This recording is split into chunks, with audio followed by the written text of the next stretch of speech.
All right, good evening, everyone. Um, Thanks so much for showing up. This is going to be my final day of stream, though technically the last bit of scoops is going to come out later tonight. Um, and um, that's going to be on Sanjay's stream, which I've linked in the stream title, so definitely go check it out. I just want to take a little bit of a break after doing this for 10 days straight. Um, but those cards, I'm sure, will be as interesting as all of them have been. Um, but today I have two fantastic guests. I have Just Rob and Neuropanther coming on. So I'll have them say a little hello and maybe give us a brief, 5 second or let's call it 30-second Netrunner backstory. Oh geez. Hey, it's Neuropanzer, Pants as some call me. Probably what I'm best known for in Netrunner is Slumscast and or general bad opinions, but I think the Netrunner backstory I probably would give is just the fact that I have absolutely no idea what to do with my life because Max rotated, and that's the only thing I've played for the last like 5 years. uh, Yeah, I'm feeling sorry, I'm Rob, just Rob. I'm feeling kind of the same. I've played a fair amount of Max recently, but yeah, it's gonna be weird just not having Max in the card pool. It's gonna be odd. Yeah, I'm Rob. I'm over in the UK, so I'll say hi to all the sleepy UK folk and Europe folk that are an hour even beyond me. And yeah, I've been playing since about when Faust came out. Done a bunch of tournaments and used to do the Bagpiper podcast with Seamus a wee while back. But yeah, I'm looking forward to talking about these new cards, and you've been putting in an absolute power of work over the last 10 days with these streams, Jeff. So thank you for that. yeah, thanks for gassing me up. We we got some great cards to talk about today. And I'm hoping that I it's funny to me, these have been like both stressful but also not a ton of effort, and people have really enjoyed them. So for those of you out there who've been thinking about making Netrunner content, just commit to a bit, and often it'll come out fun and people will enjoy it. But let's go in. So Nisei put out an article with a bunch of new cards today, and though actually I don't remember which article this first card comes from, and but we've got Alivaga Bifurcation. This is an HB card. It is a 2 advancement, 1 point agenda security subtyped, and it says when you score this agenda, you may derez one installed card. Ancient paradoxes are children's stories to the greatest minds ever designed. 2-1s are back, baby. I fucking love it. Oh, Two sorry, ones am I allowed are to say that? back. Yeah, Two this ones is are they're the most fun agendas by far. yeah. Yeah, no, we've. Oh yes, thank you. Code Marvelous posted this on Dorks. This wasn't actually a Nisei one. Um, Thank you. And this is also another great Scott Umigas art. Um, and yeah, I think it's two ones are great, and Pants. We are not a family friendly channel, so Okay, you're good. you're you're all free there. Um, Didn't want to go straight into the stream jail like 5 minutes in. Look, I'm not monetized on YouTube, so we can curse up a storm and have fun with it. Um, um, This card's sick though. I really the art is so good. It's gonna feel so good just having this on the table and being able to just the best part of 2-1s, right? The complete disrespect factor. You just toss it into your score area and move your credits.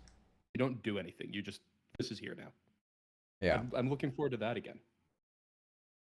Yeah, yeah. I think it Oh, fits go in. ahead, Rob. I was just gonna say I think it fits in a bunch of different decks that we've kind of seen so far. Triggers off a bunch of cards, and the ability on it's one of these ones that just sounds so unflashy. It doesn't Mhm. sound particularly exciting derezzing a card, but like I did the first thing I think a lot of people will have done of go back to Netrunner DB and look for what happens with rezzing on any card. And there are quite a few cards that it pings off. It triggers off of all the harmonic ice. So you could de-res your harmonic ice, re-res it again, and fire the abilities to get more subroutines on Echo, or you can search for more ice with Wave as well.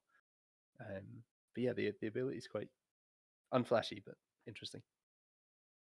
Yeah, and Yeah. I imagine one interaction we'll see very frequently is just this is 2 free cards with Spin Doctor. Yeah. Yep. Yeah, I think the Spin Doctor call is a great one. I see people, saying, "Oh, it almost would be interesting to see what this card would look like if the D-Res was mandatory rather than optional." Just to try and maybe nerf it a little bit more, because HB with a 2/1 is something I don't think they've ever had in their card pool. So we're heading in for a very brand new world. Right. They almost had a 2/1, right? With mandatory or not mandatory, good lord. Domestic With sleepers. the domestic sleepers, right? The drowning one. It's a 2/1 if you squint at it, but it really isn't a 2/1 in the important ways. Yeah. Yeah, it'll be real. I'm immediately thinking, does this go in sports? Does this, do you find a way to can you play now PD out of a non-PD deck? And suddenly this lets you get these are the 2 extra points you have to include, and it makes your scoring patterns a bit nicer. Yeah, you can score it out with Asa and get your ice install at the same time as well if you are building a sideways Asa deck. Yeah. And still sort of build your board up. You can also de-res Treast model Biroids, and then lets you re-res it onto another ice because that's the one that you want to be resing that when the person's about to hit the ice. But after that, then the surprise factor is gone. So if you can de-res it and then keep that surprise factor for whatever they might hit at a bad point in the future, that could be fairly powerful as well. Yeah, I'm seeing it in the chat. This works with campaigns as well, right? They just say load when you res. Yep. Marlin campaigns, just when you res this asset, load 8 credits onto it, so you could just de-res it and then restock it back up again. More nannies. Yeah.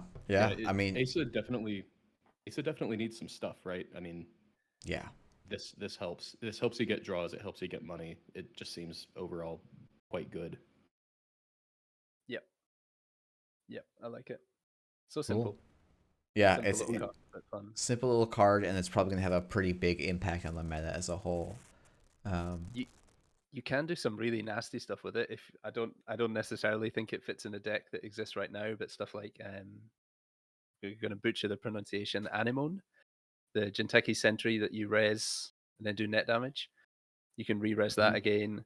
Like there's a few things in other factions that you could that you can do as well. But yeah, I think what you said, Neuropanzer, about the Spin Doctor is we're going to see that a lot.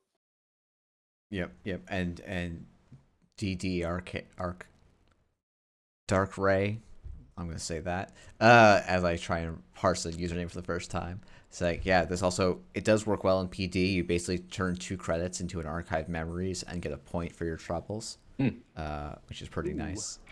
I didn't even think about that. Oh, geez, yeah. Yeah, that's nice. That's really nice. I mean, yeah, that immediately makes me jump to combo in my mind because, you get an extra couple draws with your Spin Doctor. You get a card back that maybe got milled or maybe got trashed in some way, and that's just a lot more consistency you didn't have out of PD in the past, potentially. You could play it on Tranquility Home Grid as well. Gain your credits or your draw as you go as well. Yeah, you could see some little fast decks running off of this for sure. It's kind of nice that assembly lines is gone, so it isn't like, because it feels like that would just be the most common thing if it were still here. Just like, okay, it's free now.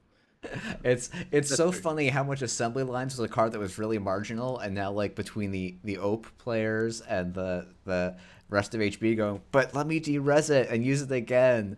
The card's just like everyone just wants it more. Assembly lines was a great card. There's so many fun things you could do with that, and so many little interesting interactions you had. I'll miss that card. Well, speaking of an interesting card with lots of weird interactions, should we move on to the next one? Oh, please. All right, next up is Regenesis. This is a 3/1 in Jinteki, It is a research agenda. For those of you keeping at home, I don't know that there's any cards that trigger off of research, but there are ones that trigger off of security. Anyways, the text of this card: when you score this agenda, if no corp cards have been added to archives this turn, you may reveal one face down agenda in archives and add it to your score area. The flavor text: esteemed guests, by the end of this demonstration, you will see that extinction is now only a temporary state of affairs. Vientane Keeling. So, right.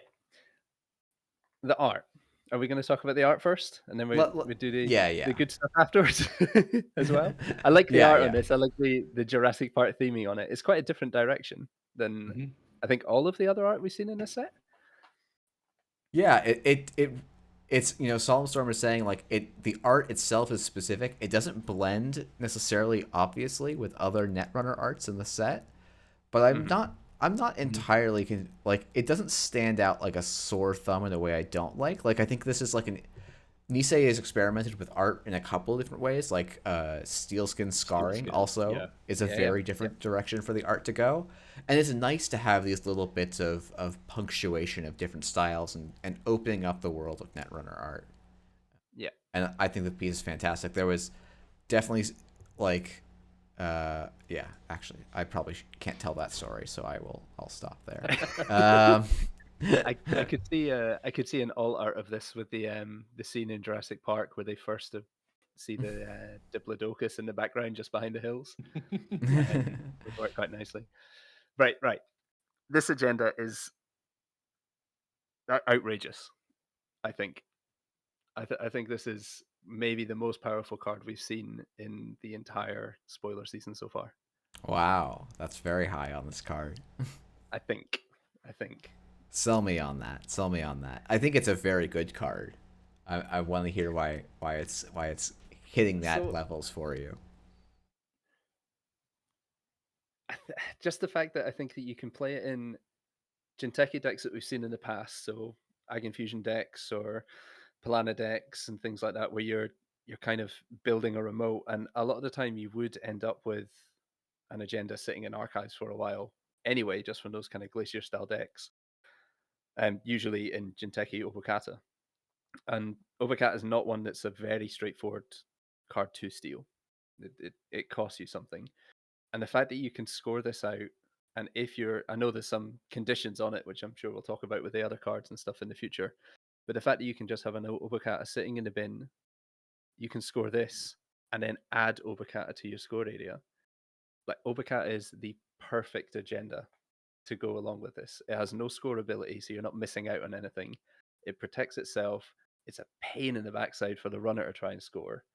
And now you've got a way to easily score, or I say easily, hand quotation, easily score a 5/3 that you didn't have to install, and you didn't have to do all of the things like install advancing a 5/3 that make 5/3s difficult to score. I think this could be unbelievable. No, I think that point's really good that this scores a 5/3 with all of the effort it takes to score a 3-pointer, basically. Now, I will say, like, Invader Ren is pointing out one of the things that happens is, if the runner runs archives and sees that oboe and they decide not to steal it because they can't, well, that oboe is now face up and is actually no longer a legal Regenesis target. Yeah. But we've also seen cards in this cycle already that make just like being like, oh, I gotta always check to make sure. Like, I think it's really interesting what this does for saying, oh, Jinteki, like, do I now have to check every single advanced card when there's like, is that just a thing I have to do now? Well, it doesn't like, have to be advanced, right? Yeah, every single unadvanced card thrown out. Do I have to check that? Or even advanced, right? Like, you could mitosis this out. There's nothing stopping you, right? Yep. And it's like, well, you have a second option, which is, I can run archives, and there's at least no archives poison. But now there's that, like, 3-cost Bathnemus that's, like, going to hit me with a Neural Katana unless I'm ready. Yep. And just the fact that archives can be I mean, how many times in a game do you just dump a card into archives that you need, you're over hand size and you need to ditch one into archives? The runner's turn is not focused on, "Ah, I need to go and check that card. Yeah. What did they drop in archive?" That's not the first thing on them. They're busy people. They've got other things to go and do. Like, but then, do you need to go and check it? What if there's an ice? What if there's an ice and an upgrade sitting on archives, and you can make it really painful to go and check archives every couple of turns? Like, that's just, yeah. I don't know. I think know. I think also, yeah, as this is another one of those cards like Drago where like even if it's not a high meta presence, it's like a really it changes the texture of Netrunner games because you have to think about what if my opponent had this in their deck. Right, like the So worst case scenario for a face down install used to be, realistically it used to be Rashida, but like if you're limiting yourself to agendas, it used to be Philotic. This is potentially much worse than Philotic. yeah. I'd agree with Yeah, I mean, this basically says, oh, all of a sudden I'm on 4 points. Maybe I have some fast advanced tricks that I can use to like, to cheat this out. Or Something we yeah, should make sure we do mention, this is add to score area, right? Not score. yes, So you can't, excuse me, you can't chain this with other copies of itself. And you can't, for instance, like drop a viral weaponization in the bin and expect to actually get the net damage. yeah, Yeah. yeah. But if you do have an agenda, like this isn't what you'd want to do, but like this text on Cyberdeck Sandbox would be active. You wouldn't get the free purge, but you would be able to purge for the rest of the game. So actually, yeah, thank you. Sanjay is calling out a better example card, which would be Jumon. You can now discard your Jumon, score this Regenesis, and you got a 6-2 instead of having to go and score a 6-2 on your own. So, and yeah, Terrifying. people are trying to think about ways to fast advance this. Big Deal is one because that gets removed from the game. You also have Sansan City Grid and Vladisbursk City Grid or Vladisbirsk City Grid. Yeah. So those are both options. So maybe you could start looking at a Jinteki Fast Advance deck, an archetype that people have often tried. This is maybe Nisei trying to make fetch happen, or maybe fetch will happen. I think it's worth saying as well though that you can't fast advance this out with your standard fast advance tool. So you can't biotic it because the restriction on the card is you're not allowed to, what is it, if no corp cards have been added to archives this turn. So you can't do anything that means that you have placed a card. So if you play Biotic Labor, that card goes in archives. Now you can't have the ability of this card working. But you're right, Big Deal does work because it removes in game, but it's also got a little bit of text on it that I thought was really weird when I first read it, that said, I forget the wording exactly, something like you may score this card. Yeah, So it yeah, lets you do the scoring before it's terminal and before it's removed from game and all of that sort of stuff as well. yeah. If I the think runner that sabotages, Yeah, I guess technically you can fast advance this out the normal way. You just don't get the extra benefit. But if it's yes, 7th point, that does exist as an option. yeah. But game point moves. Like game point used to be 4 points for Jinteki Yeah. because it could be overcat. A game point is now 3 points, and technically any unadvanced card with a face down in archives, Jinteki could win. yeah, that's That pretty. changes the game a huge amount. A huge amount. Yeah. Yeah, And any ways to get cards into archives at instant speed mean it's not even necessarily safe to just check archives. Yep. Yep. There is I'm scrolling back up in chat to see who first typed it in. Kakarembo. I think it was Yep. Rebellion Grape. Kakarembo lets you turn the cards in archives all face down, but it's a 3-click operation. It's a triple. Well, it's fine. We But just Kakarembo you can do into an existing server, right? Or does it have to be a new one? Kakarembo trash any number of cards from HQ. Turn all cards in archives face down. You may install one Okay. agenda asset Okay. upgrade So archives. so hear me out. The runner runs archives. They see there's an oboe, but they go, you know what? I don't have time to steal the oboe right now. And then we have a Vlad. We have either a Sand on the board or a Vlad grid with 2 advancement counters. Let's say a Sand because it's slightly more plausible to me. We then draw our Regenesis off the top of the deck. We cock a Renbo. Don't trash anything. Flip all of Archives face down. Put the Regenesis on the Sand, and then score the oboe, and we win the game. Can't do it from hand The though. best part of that is that it's going to. Oh shit, you're right. Yeah, the Kakurenbo does get trashed, right? Because the Kakariko Doesn't it get no? It gets removed from the game. It says No, remove but this operation. the Regenesis from your hand goes into archives, and now a card's gone into archives. No. Sorry, I'm thinking. So Kakarembo says trash any number of cards in HQ. You choose to do none of them. Yeah. Then you may install one. Oh, it has to be is installed from archives. Never mind. None of this works. Ignore me. I'm going crazy. But you could do it if your Regenesis and your Obakata are both in the bin. There we go. There's nothing about doing it that way around. So you could then have both your agenda in bin. They've been Issa sabotaged you to death so far, and then you Kakarembo something back out, and you've got your Vlad sitting there with 2 tokens, and you move them across, and bang bang bang. Yeah. I mean, there are plenty of other reasons, but just this is like, we are absolutely never, ever getting a. Oh God, what's Shock. well, shock. Yeah, shock effects definitely, but also trash a card and then move a card from archives to the bottom of the deck. We're never getting that effect back. Yeah. Oh, Yeah. Man. Yeah, that Wampoa effect. Wampoa, right? Yeah, Wampoa. That's exactly the card I was thinking. I mean, it's good that we're never getting it back, but I think this is just confirmation. We're never getting Wampoa back. Yeah. That's probably for the best.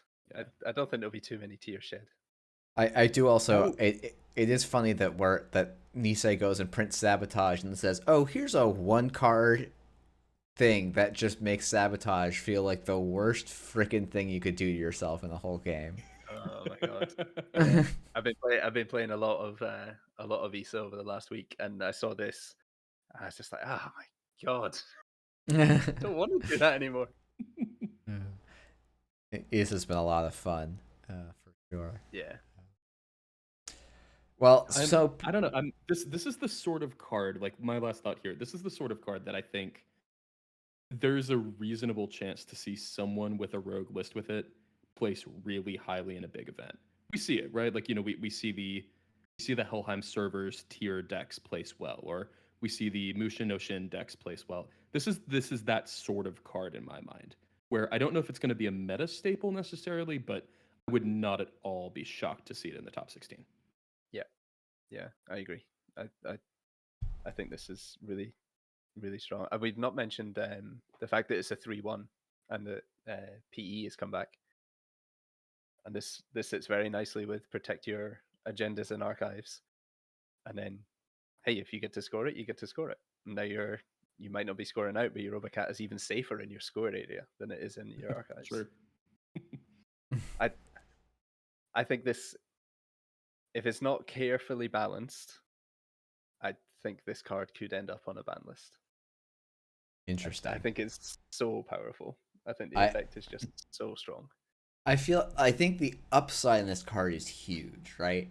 I feel like the downsides maybe bring it in.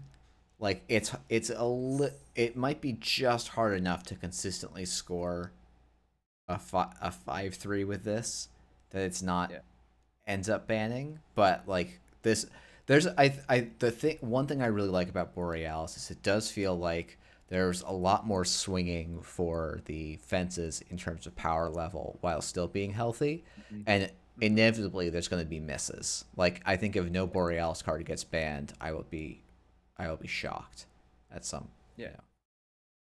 And I think you're right with that as well, because I think if this is just on the right power level and it's not pushed too far, we don't see anything that poisons archives or makes that really, really bad to run just constantly, like a shock or anything like that, then I think you could have some really fun interactions, because from my own kind of things that I like about Netrunner, I don't like games where it is just too much solitaire on one side, and this forces the runner to go and do something. The runner cannot sit back on you and just Yeah. Mhm. I'll install all of my things, la la la la la, and then meanwhile the corpse like, yeah, but I'm on 3 points. There's a lot of face down cards and archives. Yeah, Like yeah, they yeah. have to do stuff. So I think that's a good thing from it, and a fairly good thing that I think we've seen from all of the cards in the set so far. Yeah, I think that's a great shout that like this is a card that by its nature encourages interaction in a way that like not every Jinteki net damage card historically has. Hopefully it actually manifests that way as well, but it does at least read as if it kind of encourages that runner to come out of that early protective shell against Jinteki, because you have to ask yourself like, is me potentially making some mistakes and misruns worth 4 points? Like just handing over 4 points. Mhm. Yeah. Yeah. Yeah, and I mean, get him to hit a few snares, and suddenly your agenda, your 2/2 is a lot cheaper. Yeah, yeah, that blood in the water gets real nice. Yeah.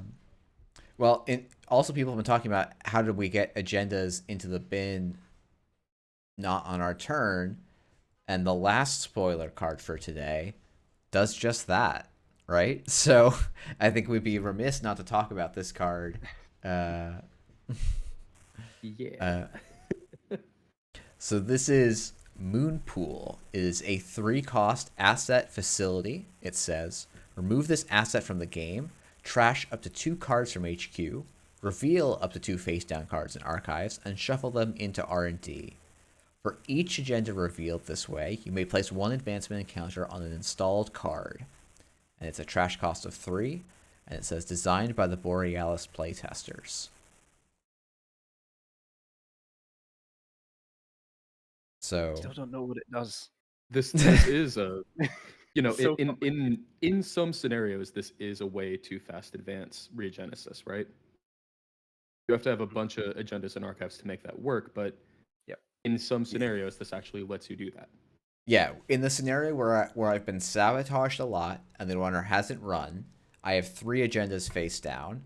I install Regenesis, I install Moonpool, I remove Moonpool from the game, showing and shuffling back 2 of those agendas and archives, advance the Regenesis a 3rd time, and then score it, and then take the last face down agenda that was in my archives and add it to my score area. Like that sounds ridiculous, I know, but let's keep in mind that you do have Spin Doctor. It is not completely unreasonable to have a bunch of agendas and archives. Yeah. That is true, right? The fact that Spin Doctor is in the pool does make that kind of relevant. It also didn't really Go think ahead. about this just now, but it protects your HQ. If Yeah. you're sitting mildly flooded and you've got a moon pool somewhere on the board and they legwork you or whatever, you can res it and then just instant speed get rid of them for HQ into archives and then back into R&D. Yeah. Which like that's not nothing either. Not by a long way.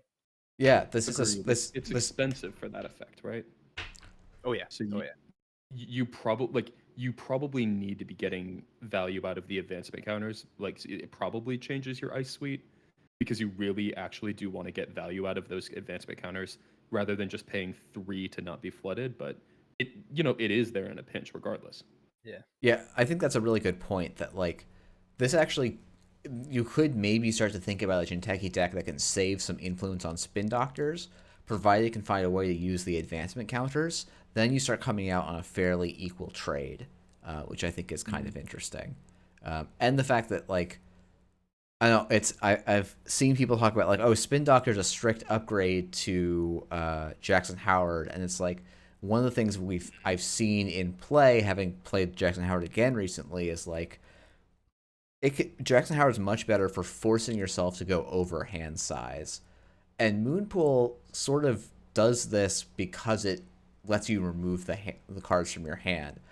I'm also now realizing if your hand has like 2 snares in it and 2 agendas, you can remove those agendas so the runner has to hit the snares. Oh, that's sick. Overclock this. Yeah, yeah, but you know, as VKYYC is saying, like it is more expensive than Spin Doctor, so you really need to get some juice out of those advancement counters, which I think is why Pants, you and I both were like, oh, we want to get some advanceable ice in here, but maybe we're Yeah. Jinteki and we can just try and play a deck that's always got an advanceable asset on the board. Yeah. True, true. I mean, like the there is at least in theory a way to turn advancement counters into money with what is it, Isabel? That one asset. You know, there are ways to try to turn advancement counters into money, but it's probably better if it's like, you know, you slap 2 advancement counters onto an NGO or something like that. Yeah. And I think you're only really using it for that function if like you say they're leg working, you've got 2 snares and you can guarantee a kill. Hmm. Or if you're going to lose 2 of your agendas, I'll pay 3 credits anytime. I don't care about the advancement tokens. I'll pay 3 credits to not have my opponent steal 2 of my agendas at the start of the game or something like that. Like, Yeah, I I think also that's see, worth it.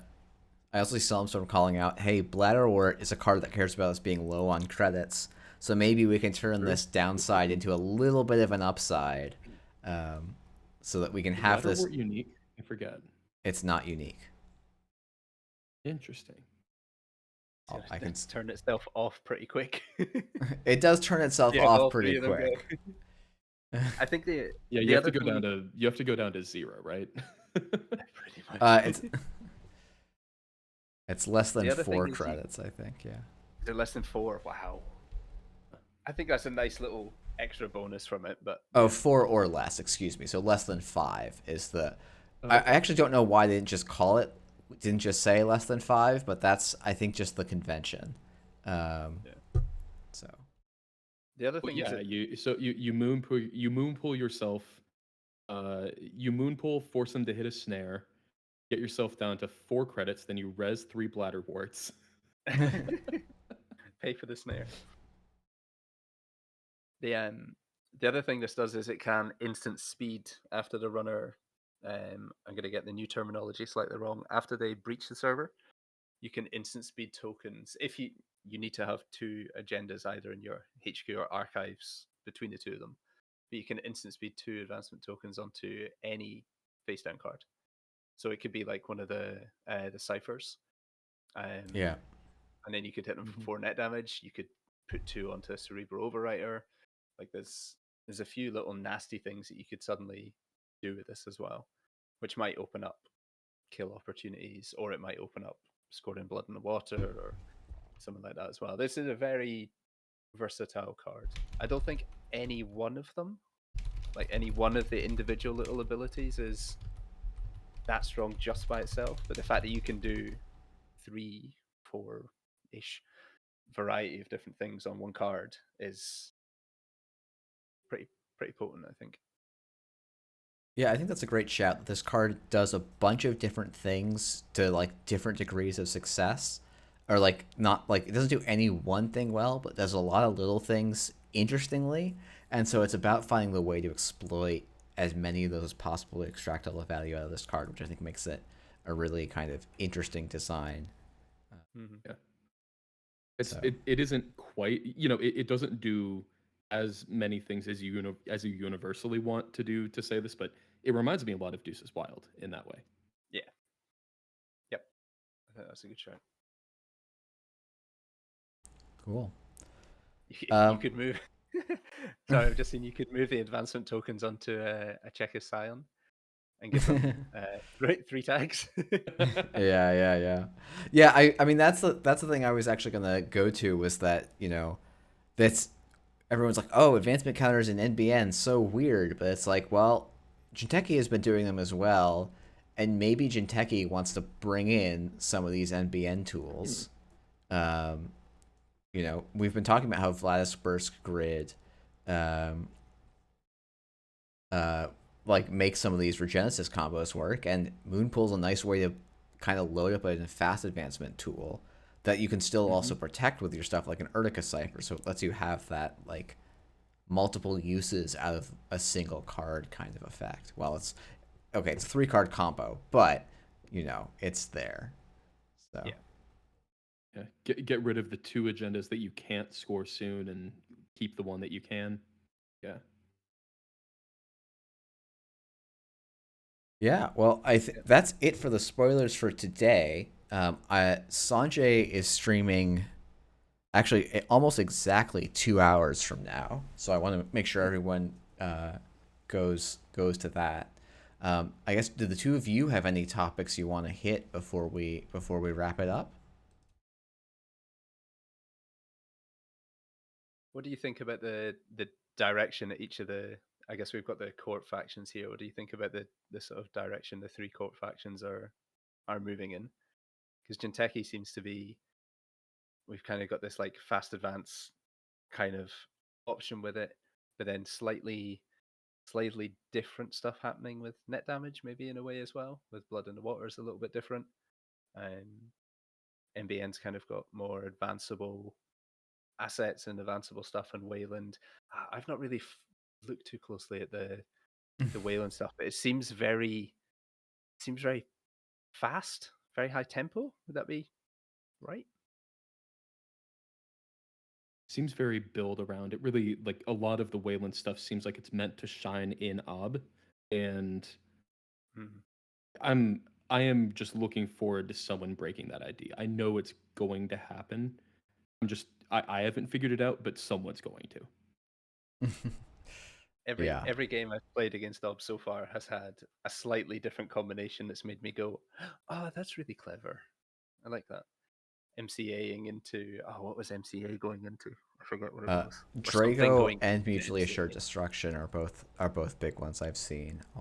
Yeah. Yeah. Yeah, I guess, Oh yeah, yeah. because this is the final stream of the daily cast. I'm gonna try and we can go a little bit more meandering, I think. Um, so yeah, I mean, I'm super excited for Ob. And in terms of direction for all the corps, I mean, this is a little bit awkward for me because I've been playtesting these directions Mhm. for over a year at this point. So I'm actually fairly happy with them. I'll be interested to see how much they resemble what the playtesting looks like. I suspect very little, to be honest. Like, hopefully the general thrust is right, but I don't think the decks are gonna look like the decks we were building. Um, Ob is the ID I have, like, once I saw it, I have been so defensive about it not getting any changes. Uh, it did get a couple of changes that were very well needed. At one point, it did not. It did allow you to ignore all costs, and getting archers Hmm. for free Ooh. reliably was a Oh, that's it disgusting. it was an My God. interaction. Um, but that's more playtest stories than I'm supposed to share. So Is this uh, not telling everybody how the sausage is made? yeah, it's that, and like there's good reasons for, if there's reasons that they encourage playtesters that are really good and that I shouldn't be violating. So I'm gonna stop there. But I think it's like I'm hopeful. Like, there's a lot of stuff I'm optimistic about for the new set. I think the like NBN I know is very different from other NBN stuff, at least when it looks on paper. I think in play it's got some interesting similarities that are not entirely obvious. There's stuff Hmm. like Provdevost encourages you to make like a bunch of impactful runs in a single turn. Yeah. Hmm. And CTM kind of does the same thing. We just don't think about that aspect of it as prominently. Yeah. Um, and like, when you start seeing when I started seeing like Draco and Vladisburg's grid, I'm like, even though these have a different coat of paint, they're an exploration of themes that have already been there. Um, Yeah. Yeah, I don't know. It's I think the thing that really sticks out to me on Corpse side is it's got to be mutually assured destruction. It's like every time I think this card rotated, assets are probably a lot less good than they were before. Oh, like, bankers rotated, assets must be dead. Well, actually, I don't know. They're probably not dead. Yeah. Like, the ability to potentially just give people 10 tags at once seems pretty solid. Yeah. I've not looked into Mad too much. I've not seen it played. I don't know if it is that. I don't It's think not it's on much. implemented yet, Yeah, I think, which that'll is be why part of then. why. Mm. But that's that could be super strong for sure. Because you could just all of this other stuff in my board state is kind of irrelevant. I've got my booms in hand or whatever it is that I'm sitting on. All I need is the ISO for my centrals. Trash the rest of the board. Don't need it. Like, yeah, it could be really good.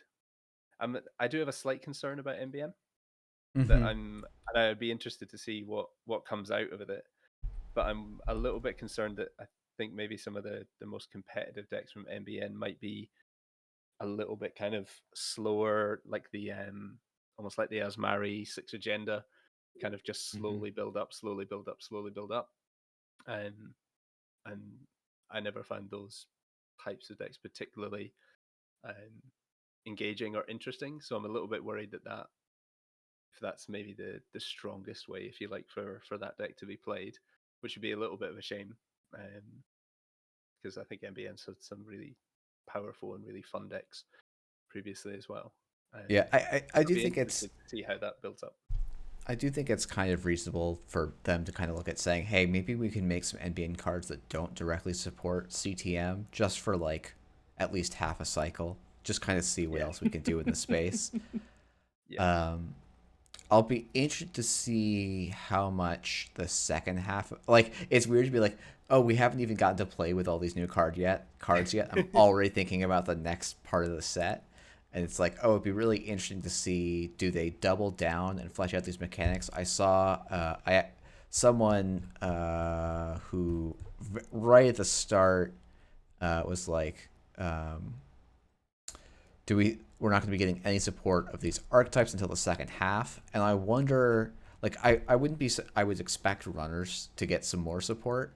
I wonder if they're going to keep printing more support cards for the corpse, or if they're going to try and, like, like Downfall and Ashes, if I remember, or Uprising, like, there was some shared mechanics across the two, but there was also like unique ideas that were separate in each cycle, and I'll be interested to see how we end up. Yeah. I think Yeah, there are some that you definitely think. I mean, like I think Sabotage is probably the best example here. It really feels like a critical mass mechanic. There's probably and the core damage implementation as well. Every time I've been theory crafting Issa, I've kind of come up thinking I really want one more core damage card that I can put 3 of in my deck. Yeah. I really, and like I'm just not sure how to run this without that card. So there are certainly some mechanics that I hope that they keep getting support. Yeah. Yeah, and like oh, go ahead, Rob. I was just gonna say I totally agree what you're saying with Issa as well. I'm finding that I'm getting close to milling, but not quite milling. I lose just before I'm milling them, if that makes sense. And I think that exactly the same thing. It's like I would be a little bit worried if there was a lot more core damage stuff coming in, because I think you could get to a point that deck becomes just really solitaire. Yeah. As well. Yeah. But I think Sabotage is really interesting. So I'd like to see more Sabotage stuff, but how do you balance that with that not then just immediately going in, oh, Issa plays 3 of these. Yeah, yeah. Which You is- you do have to think about that pretty carefully. And I'll be interested, like, we've seen charge as, like, basically it looks to me like you're going to be charging the boat and maybe charging Earthrise and then, like, situationally charging other things. I guess actually there's Propeller. yeah, there's You're Propeller. charging some of your other breakers, right? Maybe you can charge the twinning for some extra multi-access, but it'll be interesting to see if, like, do we get more charge targets that make you have to think about the choice between your different cards. Yeah, it's really like, I think that already we're seeing one of the strongest incentives that Shapers had to run on turn 1 ever. Yeah. In the sense of you can Earthrise, you can Career Fair and Earthrise, run R&D, and already you've gotten value. Yeah. Yeah. And so hopefully, we can see something similar with Sabotage where, like, yeah, maybe it's like a core damage event that requires a run, or maybe it's just, oh, we're going to detach sabotage and core damage and just have sabotage things that trigger off of runs, kind of like Trishtushka does. Mhm. Yep. So I think Yeah, you know, jump through this 1 or 2 hoops and you get sabotage 1 every turn or something like that. yeah. And then for Corpse, like I am biased. I think, and this is why more people need to join playtesting so that my voice gets drowned out. I'm just gonna be asking for ob support in literally every single Wayland card and every out of faction card to be one influence for ob specifically because I love the deck so much. So if you don't want to just have Wayland become the op faction, please join playtesting. There's ways to join it on the Nisei site. You can apply at any time, and it's more or less open. But so I'm And super. if you do want the boat meta, also join playtesting and join to the chorus of boat voices. the Go introduction ahead. of boats has been a brilliant part of UK Slack in particular's time over the past 10 days. Oh, When endurance dropped, it was just it's just a constant stream of boats for about 30 minutes nonstop. that's what I need. So people were like, "Oh, what do I spend my channel points on?" And I realized it's got to be the oak boat and the endurance as like competing, competing emotes. Oh god, the boat meta. Yes.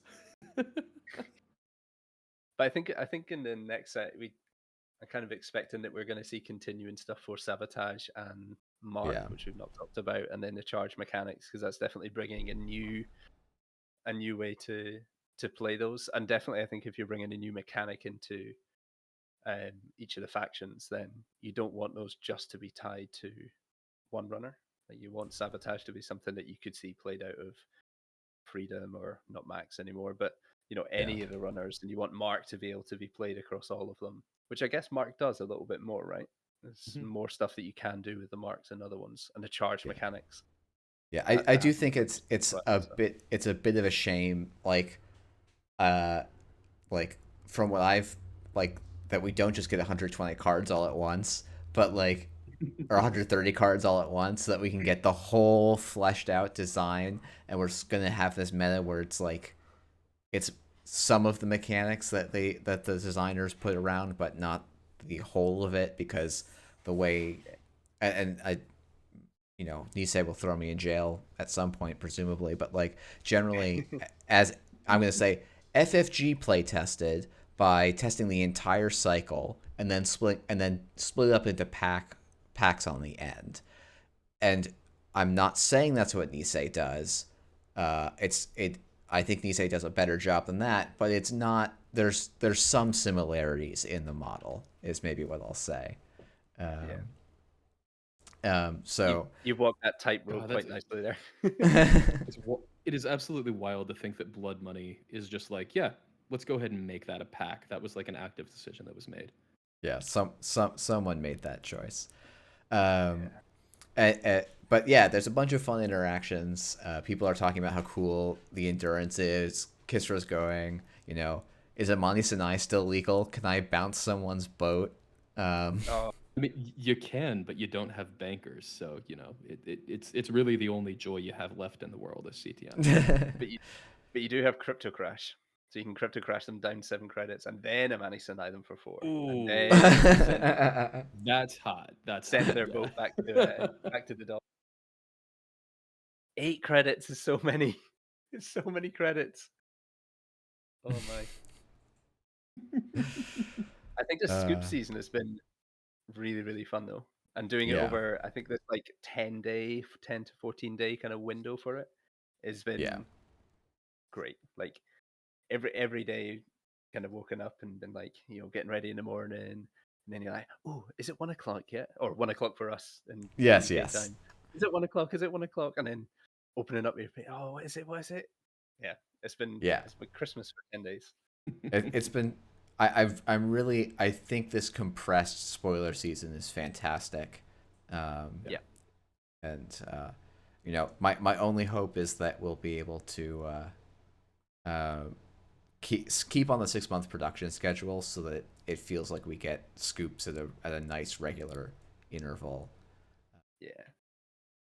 I just want to play with the cards. Yeah, I mean, hey, Friday it is. It's been it's been a long time coming, but I think these I cards know. really do like I this set. I'm hoping the play pattern is as healthy as it can be, but these cards do seem like a real step of high quality production. So I would say, I Yeah. think I would say that even if I wasn't involved in just the tiny way of play testing and making them. Yeah. Yeah, I No, mean, I know it's a few months away, but I'm already looking forward to Worlds so much. I think mm, we're gonna see some wild stuff at that tournament based on these cards. yeah. Yeah. There's going to be an ob deck. Somebody's going to have a little secret ob deck somewhere. A little testing crew's going to have been in the lab for 3 days before Worlds, cooking up stuff. And yeah, there's going to be something pops out the works, no doubt. Yeah, I'm really excited. Dan, for folks that want to join playtesting, let me walk you through how to do it because it is not as hard as you think. You go to Nisei. You go to. Now, I will say it's harder than it should be, but it's not as hard. You scroll all the way to the bottom, and then you click Join Nisei, and then you click Playtesters, and you click here to apply for product testing. It goes into an email thing, and at some point, what you do is if you don't hear back, you bug me, and then I'll go and bug the person in charge of actually getting you into playtesting. But first apply, and that person, presuming who I'm not going to name, who is very busy and does a lot of great work, will hopefully get you in. And if it doesn't happen, then you have permission to bug me. But I would love to have more people to playtest. You would be shocked at how few people are in playtest at the moment.